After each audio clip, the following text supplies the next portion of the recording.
सुप्रभात प्रिय विद्यार्थीगण। मैं हिंदी अध्यापक जंगीर सिंह आज कक्षा 10वीं व 12वीं के विद्यार्थियों को समास का भाग नंबर 2 करवाने जा रहा हूं, तो इसलिए ध्यानपूर्वक देखिए, समझिए। तो प्रिय विद्यार्थीगण, हम अव्ययी भाव और तत्पुरुष समास कर चुके हैं और आज करेंगे हम तत्पुरुष समास के अन्य भेद। तत्पुरुष समास के अन्य भेद हैं: नंबर 1 न्यय तत्पुरुष समास, नंबर 2 कर्मधारय, नंबर 3 द्विगु, नंबर 4 अलुक तत्पुरुष। प्रिय विद्यार्थीगण, देखिए न्यय तत्पुरुष समास क्या है। जिस समास के समस्त पद का पहला पद ए या अन हो उसे न्यय तत्पुरुष समास कहते हैं। जैसे उदाहरण देख लीजिए: अज्ञान, अमूल्य, अहिंसा, असत्य, अनुचित, अनंत, अनमोल।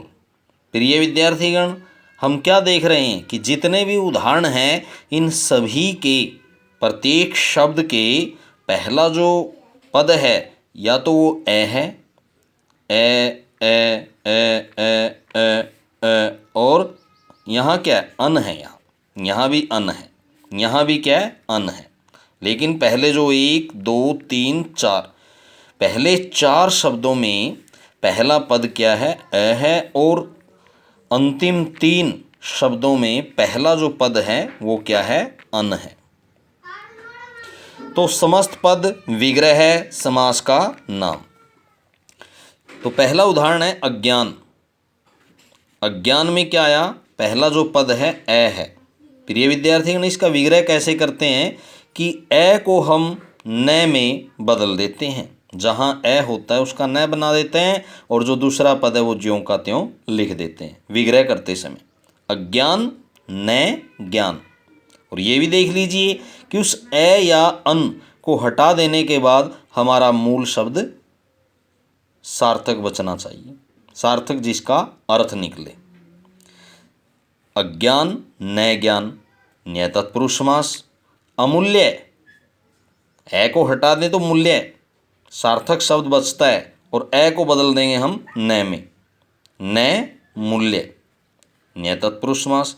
अहिंसा, ए को यदि हटा दें थोड़ी देर के लिए तो हिंसा मूल शब्द है, सार्थक शब्द है, और ए को बदल देंगे हम न में, न हिंसा, न्यय तत्पुरुष समास। असत्य, न सत्य।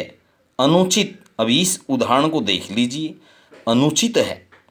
अब इसमें ए नहीं, इसमें अन, पहला पद अन है, क्योंकि यदि हम इसका संधि विच्छेद करते हैं तो अन न हलंत आ जाएगा अन का, और प्लस उचित, क्योंकि उस न हलंत को जो हमारा स्वर है ना उचित वाला उ, वो पूरा कर देता है।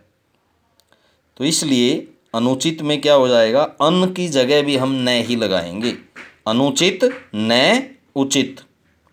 अनमोल, इसमें अन का न हलंत नहीं है, पूर्ण है यहाँ पर न, तो अनमोल में क्या आ जाएगा, अन की जगह भी क्या है, न और मोल, अनमोल न मोल। अनंत, यहाँ भी विद्यार्थीगण, यहाँ भी अन क्या है, यहाँ पहला पद अन है प्लस अंत है, अनंत बन गया। तो अन की जगह हम न लिखेंगे और बाकी जो हमारा दूसरा पद है ज्यों का त्यों अंत। तो इसके लिए थोड़ा संधि का हमें बोध होना चाहिए, जो हम पहले कर चुके हैं। तो अनंत क्या हो जाएगा, न अंत। तो इस तरह से न्यय तत्पुरुष समास हो जाता है और आशा करता हूँ कि सभी विद्यार्थियों के न्यय तत्पुरुष समास समझ आ गया होगा। अब करते हैं हम कर्मधारय समास, कि कर्मधारय समास क्या होता है। इस समास को समझने से पहले प्रिय विद्यार्थीगण, हमें उपमेय, उपमान, विशेष्य, विशेषण का बोध होना चाहिए, जो हम अलंकारों के अंदर कर चुके हैं। जिस समास का पहला पद विशेषण व दूसरा पद विशेष्य, या पहला पद उपमान व दूसरा पद उपमेय हो, उसे कर्मधारय समास कहते हैं। जैसे उदाहरण देख लीजिए, नील गाय, लाल मिर्च, महापुरुष, कमल नयन, चंद्रमुख। इसके अंदर देखिए विद्यार्थीगण, जो नील गाय, गाय क्या है? विशेष्य है, और नील क्या है? विशेषण है। विशेष्य की विशेषता जो बतला रहे वो विशेषण कहलाते हैं, और विशेषण शब्दों के द्वारा जिसकी विशेषता बतलाई जाती है वो विशेष्य कहलाते हैं। तो यहाँ पर क्या है? नील विशेषण व गाय विशेष्य है, तो इसलिए समास कर्मधारय हुआ। और इनका जो विग्रह है इस तरह करते हैं, समस्त पद विग्रह समास का नाम। नील गाय, नील गाय नीली है जो गाय, गाय की यहाँ विशेषता बतलाई गई है किस शब्द के द्वारा? नील शब्द के द्वारा। तो नील विशेषण है, तो नीली है जो गाय बन गया कर्मधारय समास। अब आगे देख लीजिए उदाहरण, जैसे लाल मिर्च। अब मिर्च की विशेषता बतलाई गई है लाल शब्द के द्वारा। लाल क्या है? यहाँ विशेषण है, और मिर्च क्या है? विशेष्य है। तो विग्रह बन जाएगा लाल है जो मिर्च, समास वही कर्मधारय।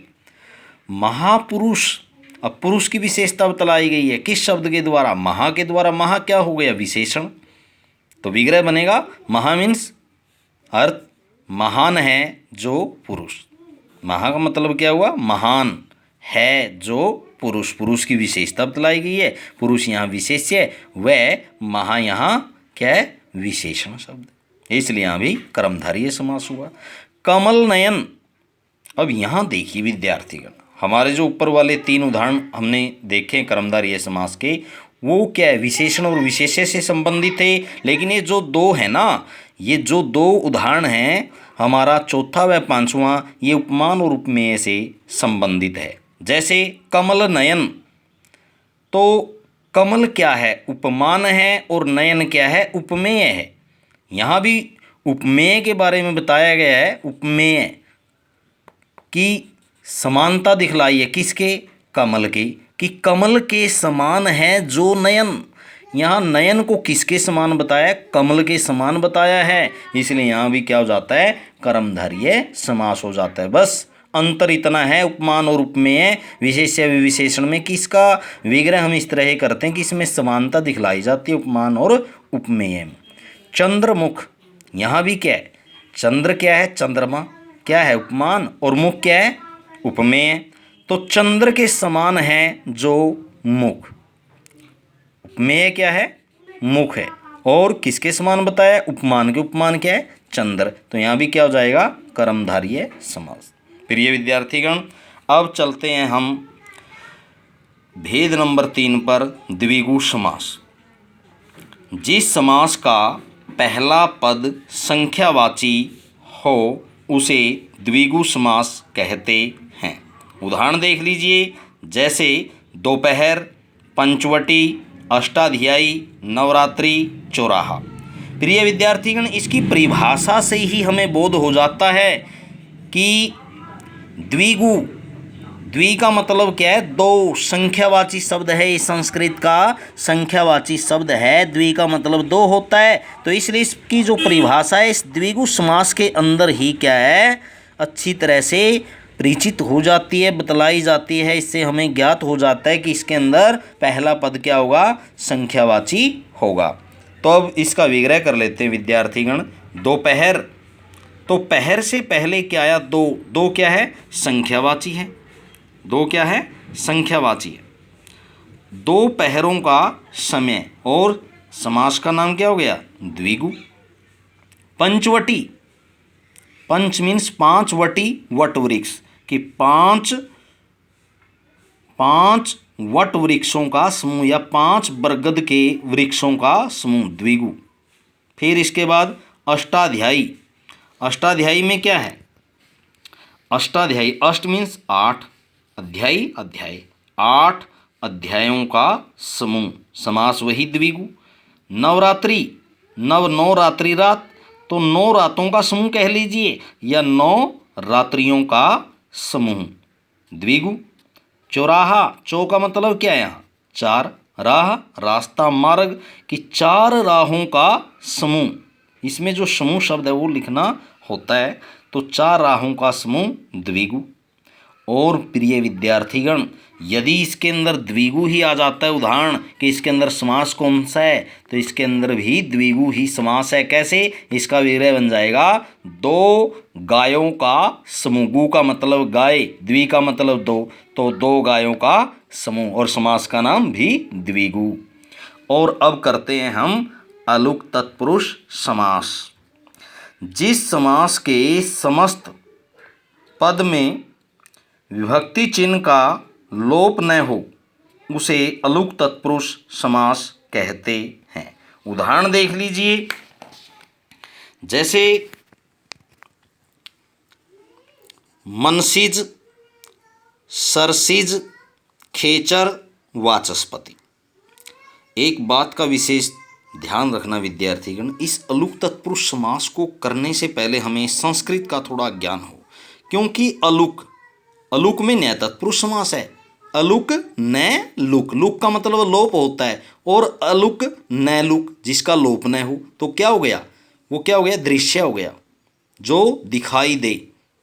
इसी प्रकार का है, जिस समास के समस्त पद में विभक्ति चिन्ह का लोप न हो, मतलब दिखाई दे, उसे ही अलुक तत्पुरुष समास कहते हैं।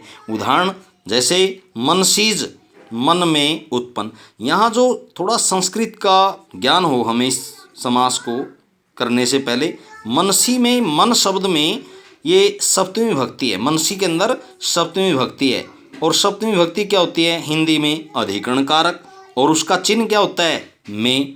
तो यहाँ लोप, यदि सोचे बच्चे कि भाई सर यहाँ तो क्या है? मन में, यहाँ तो में आ गए, यहाँ नहीं है, और आपने तो कहा कि उसका लोप नहीं होगा, लेकिन यहाँ भी लोप नहीं है। बस ये संस्कृत की विभक्ति है और ये हमारी हिंदी की है, लेकिन यहाँ लोप यहाँ भी नहीं है। तो मन में उत्पन्न अलुक तत्पुरुष। इसी तरह सरसिज, सर या तालाब में उत्पन्न अलुक तत्पुरुष समास। खेचर, खे का मतलब क्या है? खे का मतलब आकाश में, और चर घूमना, विचरण करना, आकाश में विचरण करना भी अलुक तत्पुरुष समास। और वाचस्पति, वाच जो ये आधा स बना हुआ है, स्वर रहित जो स है, ये विसर्गों का बना हुआ है। किसका? विसर्गों का बना हुआ है, तो वाचय आ जाएगा, विसर्गे आ जाएंगे वाचय के, और वो होता है षष्ठी विभक्ति या फिर संबंध कारक में वाणी का पति। वाचस्पति, वाणी का पति, अलुक तत्पुरुष समास। तो प्रिय विद्यार्थीगण, इस तरह से वाचस्पति है ना, जो वाणी का पति, यहाँ पर संबंध कारक है, इसलिए यहाँ का क्या आ गया? का चिन्ह है जो ज्यों का त्यों। प्रिय विद्यार्थीगण, आशा करता हूँ आपको अच्छी तरह समझ आया होगा, और इसको अच्छी तरह से साफ सुंदर राइटिंग में अपनी कॉपी में भी लिखें।